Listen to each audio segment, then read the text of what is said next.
All right, welcome world historians. And this presentation here, we're going to be going through the documents of DBQ4 that was introduced this week on Monday, April 27th.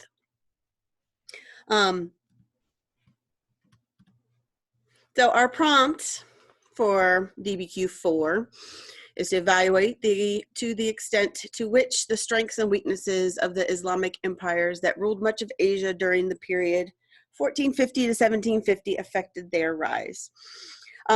So the first thing, in order to go through the documents and as well to complete your task to do the intro paragraph, you need to dissect and break down this prompt.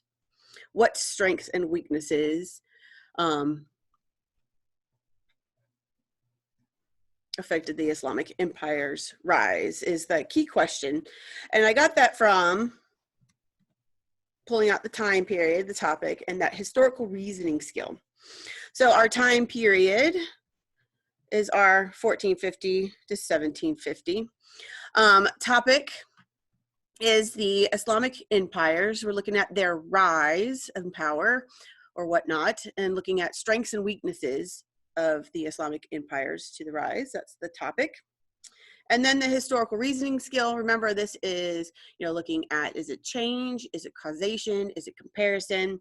And our key term here is looking at the affected. How are their strengths and weaknesses affecting the rise of these Islamic empires in this time period? And your key thing when you see affected is looking at a bit of causation.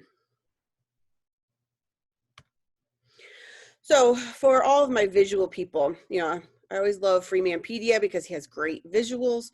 And what I have, I pulled up his map of our time period here. And, with the prompt, you got to make sure that you're always talking about what the prompt's asking you to do. And it says Islamic empires in Asia. So this is kind of a broad circle of all of Asia. It doesn't say South Asia, Southeast Asia, Central Asia, nothing. It just says Asia in general. Then we got our Islamic empires, which the little code over here on the top left, we know that's our Ottoman Empire, our Safavid, and the Mughal. Now, as a reminder for our FRQ this week, I'm giving you guys a choice.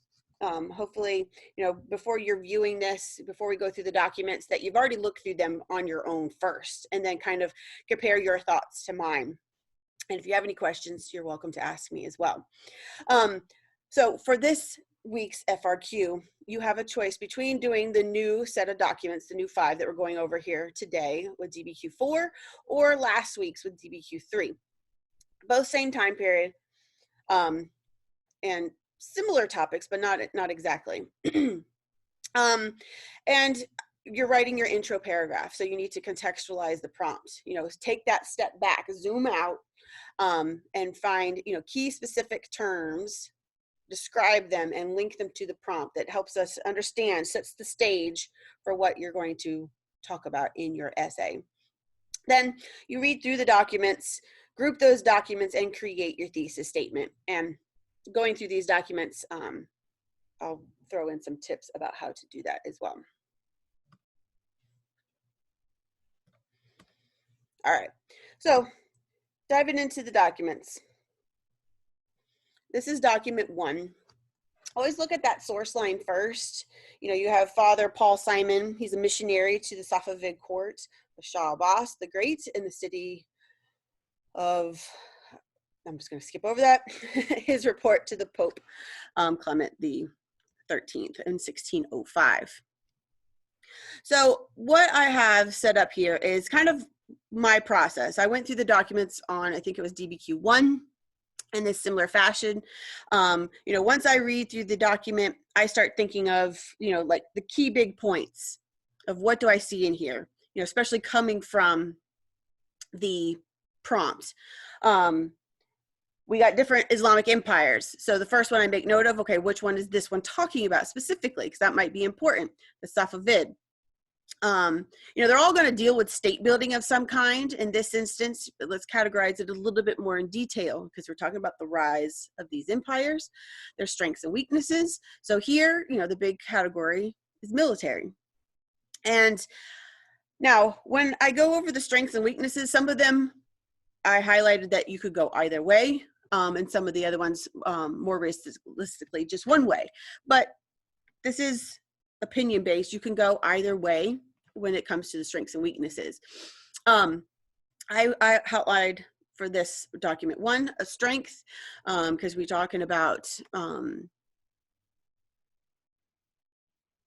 talk about the size, how they do receive compensation here at the bottom of the document. You know, they're well trained. The we call it a king here. I forget what Shah, you know, the Shah himself. You know, you see that he is always, you know, taking a look at his weapons and testing them himself. And then it goes into his men, his military men as well. Remember, you don't have to summarize the whole document one when you're arguing it in the whole big essay. You just need to take little bits and pieces. So the big bits and piece I'm going to talk about is the military in general themselves. Being well trained and being paid is being a strength for the Safavid Islamic Empire. Going into document 2, we have our the more visual piece because we have a chart. It's the Imperial Mughal Revenue and Expenditure Report from 1595 to 1596. And notice always these numbers are in the millions. And the reason why, you know, of course you have 3.9 billion you start with here collected. And then the surplus at the end is 176 million. That's the first things that I look at here is, you know, are they at a deficit, you know, like the United States is, and many other countries, or, you know, are they spending their money wisely? You know, we're looking at, is this a strength or weakness of the Islamic empires? This could go either way. Now, of course, we're looking specifically at the Mughal Empire. This is highly about economics, which economics and state building, are tied in together. And when you look at the topics here, we're looking at, you know, how they're spending money on their imperial nobility. You know, that is the state building, that is their court and so forth. You're looking at the military, and then down here, imperial household and construction. So looking at, you know, where the officials live and spending money on that as well. So a strength in this instance, of course, is there is a surplus. You know, they're not spending more than what they have. And really having 176 million still left over after you've collected 3.9 billion is an all right amount, or it could kind of go either way. You could say, well, they spent so much money. So you could argue that either way. And then looking at the weakness, you know, because I remember from document 1, you know, that was about military, and this one also mentions military. They're in the middle. So I see that common way that maybe I could put these two documents together. You know, one's showing a really big strength, this one possibly a weakness, because especially when you compare this to what they're spending on the people that are running the country, and then your military, not nearly as enough money, possibly, is what you could argue here. Then moving on to document 3, we have the, this is a Habsburg ambassador to Suleiman the Magnificent. Ooh, excuse me. So we are now looking at the third Islamic empire in Asia, the Ottomans and the Turks. And, you know, the Habsburgs are another big Western European empire that's in the same time period. So here we're really looking at the officials and how those positions are filled. Not like how it's done in Europe, especially with the Habsburgs in mind. You know, they don't go on, you know, who you know, they don't go on where you were born. It's all about where's the one key thing? You know, getting the highest paid is about your training. You know, that you have had good results. You know, pretty much a lot like, you know, how in today's times that you get a lot of positions of work. Even though sometimes there is some, you know, it depends on who you know, but overall, especially in the United States, you fill out your resume, and it's based on your experience and your education. And that's what we see in here. So this is another one that can kind of go both ways, depending on if you want to compare it to the strength of another empire that uses, hereditary and money as, how they fill their official positions. Or you could take it as a strength because of how these positions are filled, with the training and with the education that they have had and their experience. And then into document 4, we're looking at this author. He's an Orthodox Sunni Muslim cleric and opponent of the religious policies of the Mughal Empire, Akbar the Great, in his writings in 1605. And there's a little notes here to add to your source that this is similar practices that we see in the Ottoman and Safavid empires. So with my little notes, this is mostly about the Mughal Empire, but it is similar to the other two. We're looking at the religion aspect behind the state building and how they run, how they organize. You really just see, you see a little bit of, the emperor looking at, Hindus and Buddhists, some more into the Sufi mystics, the Muslim mystics, I mean, and then even into Christianity and how they're training and learning about all these different religions within this empire. And again, this is another one that could go both ways. I'm taking it as a strength that they know all the religions in the area because their people that they're ruling over are all these different types of religions. So it's important to understand, what makes each of them tick, since religion is, a huge aspect of everybody's daily lives. You want to have that understanding, the kind of basis of, why we study history, so you understand where other people have come from so that you can make better sense of what's going on today. And that's what I see this Mughal, Akbar the Great is doing by looking at all the different religions in the area and knowing about them and training those that, will become the new rulers of that too. Like when you look at Prince Murad, their heir, giving them lessons on Christianity.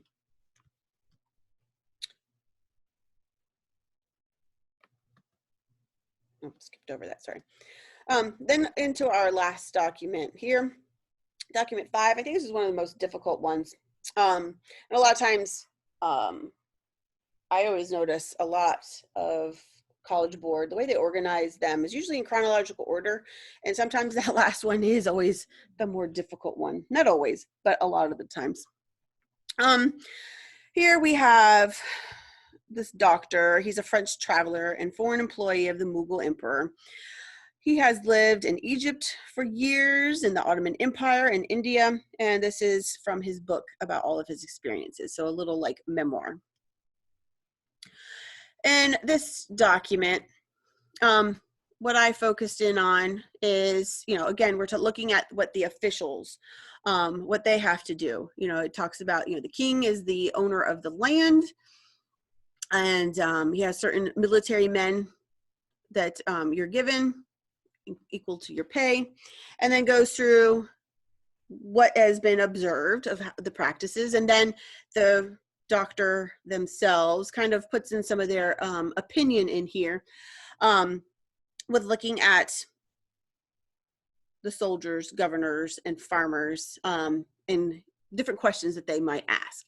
So very, this would be a great document to source, I feel, because you definitely have a strong opinion that's in this particular piece. But we're working on, our intro paragraph this week, so we really don't have to get into the source itself. I find that overall, this would be considered a weakness for the Mughal Empire, especially with this French person, kind of showing out, the weaknesses of their practices and how people might question what they're doing and become, more ruthless than they need to be in order to do their job, etc. Not necessarily, could lead to the fall of the Mughal Empire, something of this sort, how they collect taxes. All right, so we went through the 5 documents. So once you have your little notes, I went ahead and, if you utilize my graphic organizer that I gave you, or if you utilize Heimler's organizer, either way, it's good to have all 5 documents, boom, boom, boom, with your little notes here. So you can start to see common ways that you could group these together. There's no right or wrong way to group them. The key thing is always keeping your prompt in mind. It does say strengths and weaknesses. I wouldn't necessarily go with like grouping just all the strengths together and all the weaknesses. It's more, I think it's better to do it on a category grouping basis. So you want to focus on possibly, putting the military ones together and the official ones together, not just based on strengths and weaknesses. You can, but I find that that wouldn't necessarily be the best way to group. And that helps you formulate your thesis and write out an organized essay. So the way I group these is I put documents 1 and 2 together because of the military. We do have a strength and a weakness. So you could kind of contrast, looking at, well, this might be, this is what shows that they're great. This shows what they're weak. Talking to the rise of the empires of Islamic in Asia. And then 3 and 5, I definitely was right off the bat, group those 2 together because they're both talking about the officials. Again, we have that strength and weakness piece to it. And then we have the document 4, that religion one, where you see, the emperor and looking and researching all of those. You could definitely tie that into the official piece. Technically, we could also, if we wanted to, talk about document 2 in with this whole grouping over there. But you wouldn't want to do that exclusively because you don't want one document by itself. But again, there's many ways that you can organize these. This is just one particular way. So once you've grouped them, kind of what's the key category here? Maintaining the military with documents 1 and 2. I put hiring of officials in documents 3, 5, and squeezing in 4. And lastly, the key thing you want to do, and this is what's really going to help you in formulating a very good thesis, is to go ahead and create your topic sentences that answer the prompt. So what about maintaining the military do these Islamic empires have that are strengths and weaknesses that contribute to the rise of the Mughal and Safavid empire? Then with the second grouping, with hiring of officials or maintaining those officials, possibly even, what about the strengths and weaknesses of hiring officials contribute to the rise of these Islamic empires? So again, keep that prompt in mind when you're looking at your 2 topics and creating those topic sentences, because then it's easy to take, that specific evidence from group 1, specific evidence from group 2, and make your thesis statement. So as a reminder for this week's FRQ, you're doing that intro paragraph. So you want to contextualize, take that step back from the prompt, identify specific vocabulary, be specific as possible. And it needs to be towards the theme of our prompt. Our theme of our prompt is talking about the rise of Islamic empires in Asia. So when you contextualize, when you take that step back, you don't want to necessarily, you could talk about other state building that's going on, in Asia, possibly, like maybe look specifically at East Asia with Japan and or China at the time. Or you can compare it to a different area of the world and their state building, have it be, Europe is another huge empire at the time. And then of course we have some empires and kingdoms in Africa as well that you can contextualize and bring it down. The key thing is identifying specific vocabulary, describe what that is, and then link it to your argument, link it to the thesis statement. Why does that matter to your thesis?